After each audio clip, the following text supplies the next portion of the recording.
Good afternoon, everybody. It is a very brisk minus 20 degrees Celsius with a slight little breeze. Probably makes it feel like minus 25 conservatively. It's cold. Mike's still so far behind. He's almost caught up. That hasn't changed. Remember that I did the John Deere S690 post-harvest review. I also did the Fendt Ideal 9 post-harvest review. Better late than never. I know it's like December 20th or something. I know Christmas is coming. Let's talk about headers now. We talked about combines. Let's talk about headers. So this is a new header. Well, we got one season on it, but Dad picked this header up. It's the new RD45F Hydroflex, which means it's 45 feet.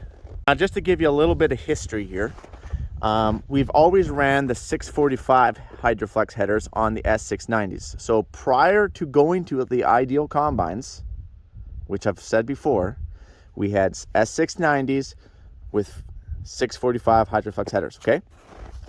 Then we traded all those because we wanted to jump in the neighbor's pool naked. And then we went to the Ideal combines with the 50-foot Airflex.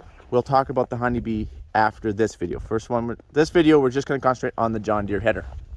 Basically, this is very similar to a 645 in my opinion. They just tweaked it. They've upgraded a few little things here and there, and we're going to just talk about a few of those things. Obviously, check out the lights.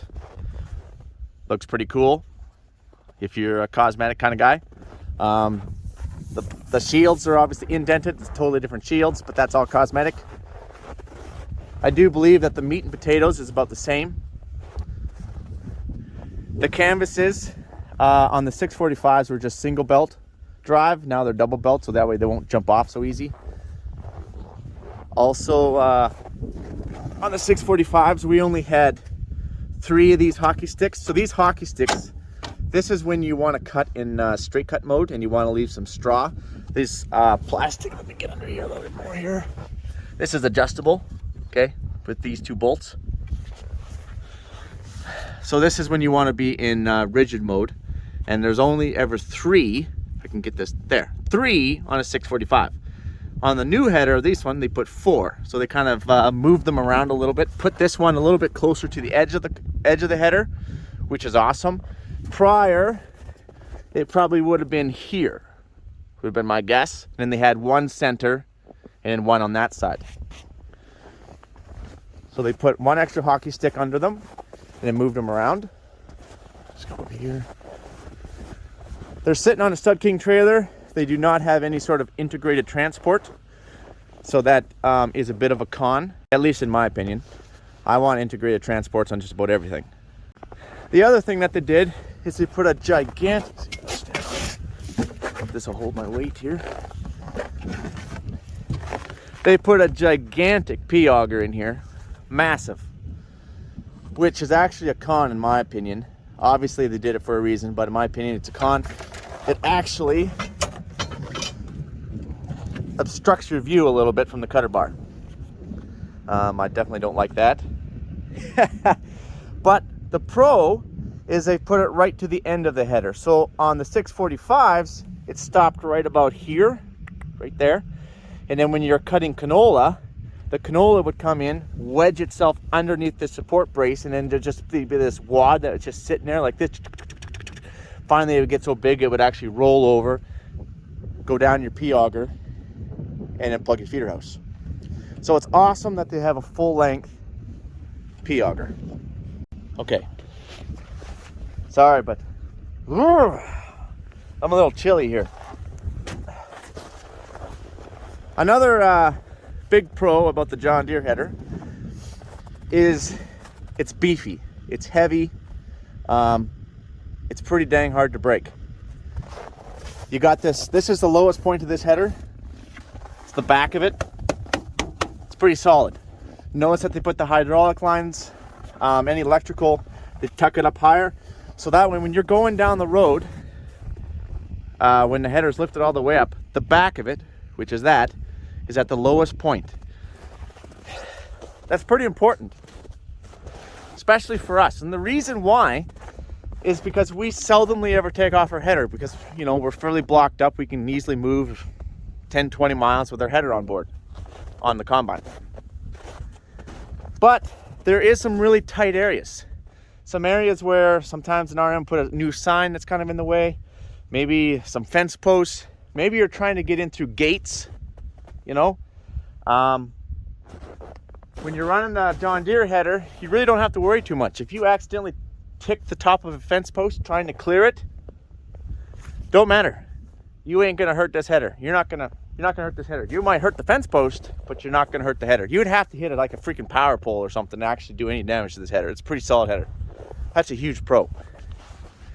Okay, because stuff does happen. The con also with the P auger, going back to this gigantic P auger, notice it's not on this side.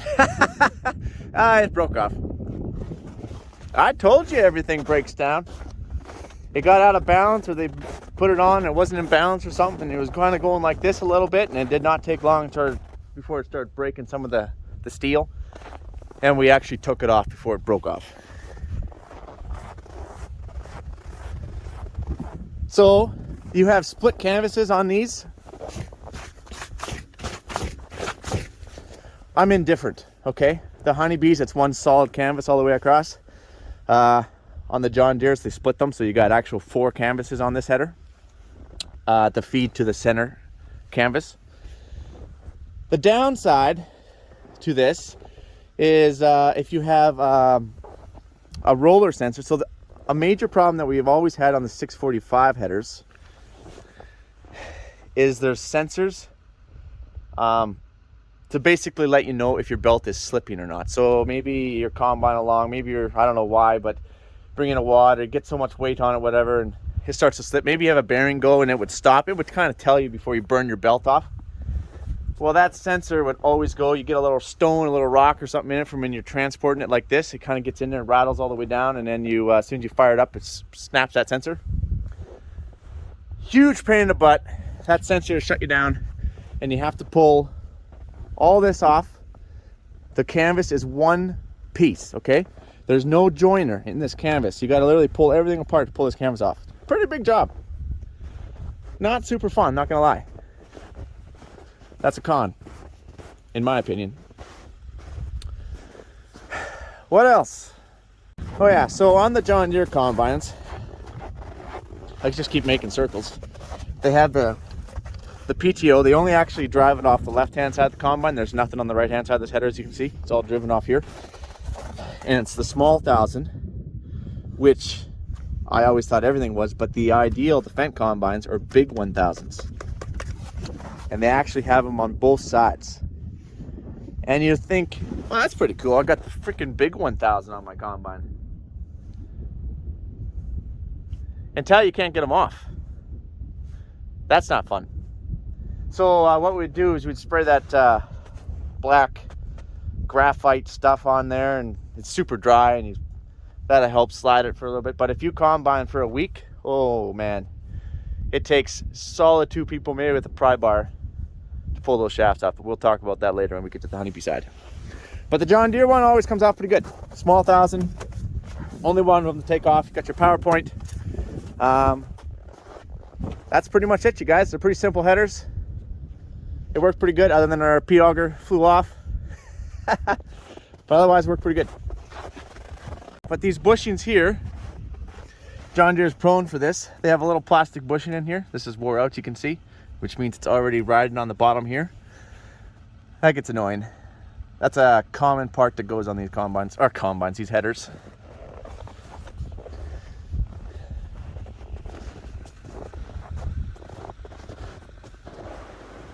But that's pretty much it. Let's go see if we can find a honeybee header. Let's talk about that. Right, I'm back. So I can't remember if I said this is a 745 or not, but it's an RD45F.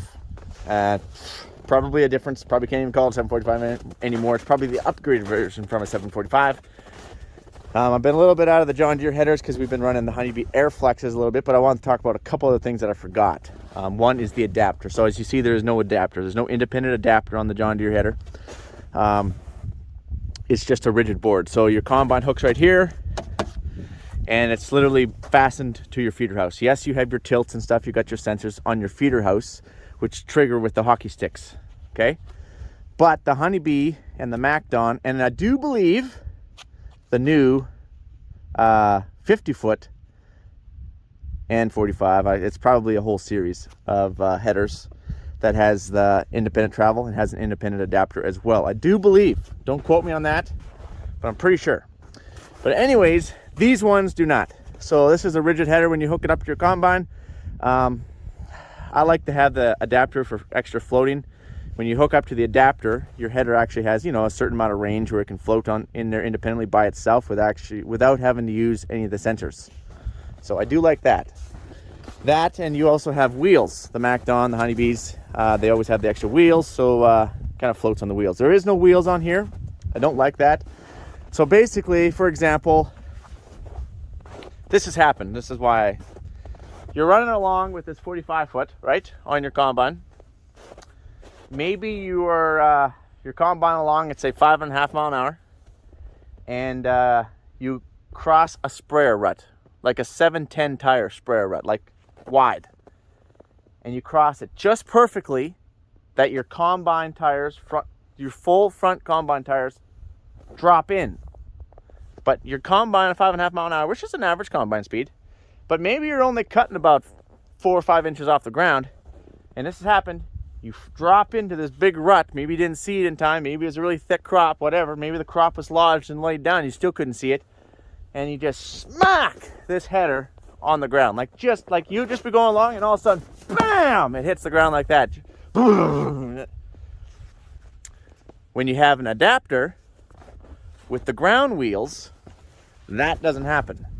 You can hit that, and the adapter is going to take the travel like that. Okay, so I do like that, because otherwise it's kind of hard in your header, kind of hard in your combine, and well, that stuff does happen. Okay, I should probably talk about the weight of this header. I think it's about a 10,000 pound header. I think it weighs about 9,800 pounds and change, which is a pretty weighty header for only a 45-foot. Okay, so let's quickly summarize. We're going to conclude the video. We're going to quickly summarize. Let's talk about the cons, in my opinion. They're always my opinion, and what works for you might not work for me, and what works for me might not work for you. I know my mouth is barely working because it's so freaking cold. If you're wondering about the dog, that's Ringo. That's not mine. That's Mark. He works with us. Anyways, let's talk about the cons first. Con, no wheels. Keep your header from smashing on the ground when you hit that sprayer washout. No adapter. I like the wheels in the adapter.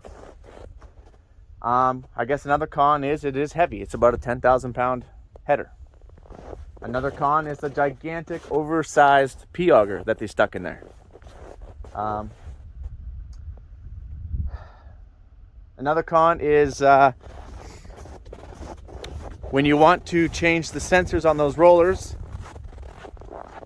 on the canvases, you have to pull it all apart. You have to take all this off. There's no split in the canvas. Not that I like pulling canvases apart, but it's a big job. Let's talk about the pros. Pro is they put 4 hockey sticks and they put them closer to the edges. That's a big pro. That's for when you're in rigid mode. Another pro is it's heavy. It's tough. It's beefy. Got this great big backbone back here. It's the lowest point of your header when you're traveling down the road. Fence posts, signs, power pole, okay, maybe power poles, are not a problem. If they get in your way, you mow them over. No big deal. You just scratched a little bit of paint off the bottom of your header. Not a big deal. Another pro is they took the Auger that used to be only go to here to here. Pretty happy about that. Another pro is comes with an extra knife. Don't worry, they charge you for that.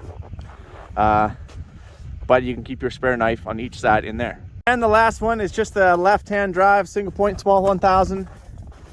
Pretty easy to hook it up, unhook it. I guess the other downside is it doesn't come with its own integrated transport, hence it doesn't have any gauge wheels on it. So that's it. That's my opinion. I'll catch you guys on the flip side. Let's go find a Honeybee. The other thing is how did it cut compared to the Honeybee? how did the John Deere cut? Well, let's talk about that for a second. It's fairly important. Just brush some snow off over here. See this? We'll just call this like a transition plate, for example, okay? Because I'm going to talk about it on the Honeybee, okay? This is just your belt, your canvas belt runs inside here. I think they also call it like a stone dam. When you're in flex mode, all the little stones are supposed to hit this and kind of roll off, you know. But it's super small. It wouldn't take very much of a stone to get rolled up over that, right? True. So the con is, well, it really doesn't stop very much for rocks. Any stones, rocks, it's pretty much going to go in your combine. This isn't going to stop very much, okay? But the pro is when you have a really poor crop, like obviously we had a really poor crop this year, or if you're in thin green stuff, maybe you're cutting around a slough, it's kind of drowned out, got some thin stuff, got some green stuff, whatever it might be, this header is your friend, okay? And not just because it's the new version, 645, the old ones, doesn't matter. John Deere Header is going to be your friend in general. Why? Because it's so small here. That crop just literally falls right there and just basically falls right on top of your canvas. You can have a 4-bushel crop, feeds beautiful. 2-bushel lentil crop, still feeds better. So our lentils, believe it or not, only average 2 bushels or something like that. This header could clean it right up. Well, all 2 bushel of it, but not leave any. The Honeybee has a gigantic transition plate. It's a love-hate relationship. I've talked about it before. It will keep your rocks and keep your stones out, but it will also keep a thin crop out, a green crop out, and a very poor lentil crop, because it hits that stone dam or transition plate, whatever you want to call it, and it can't get up. It can't get up. Sure, you can lower your reel down. You can literally brush that transition plate. You can brush that transition plate. But look what happens to your fingers. See? Snips them off. Snips them off. The lower you want to run your reel, that's awesome. Keep it clean. Keep it clean. Because if you don't keep your cutter bar clean, it won't cut. You can't have crop build up here. It won't cut. So you got to keep it clean. Now, you can run an air reel. That's true. We have ran air reels. We're not fans of them. We won't go into that, but we have ran them. And we've taken them off again. So anyways, John Deere Header cuts awesome in poor crops. Cuts awesome in good crops too. For lowness, for height, for speed, to be honest, really can't tell the difference. Really can't. Between the Airflex and the John Deere, just being honest with you. But the big difference is it will cut a poor crop 100% of the time. All right? All right.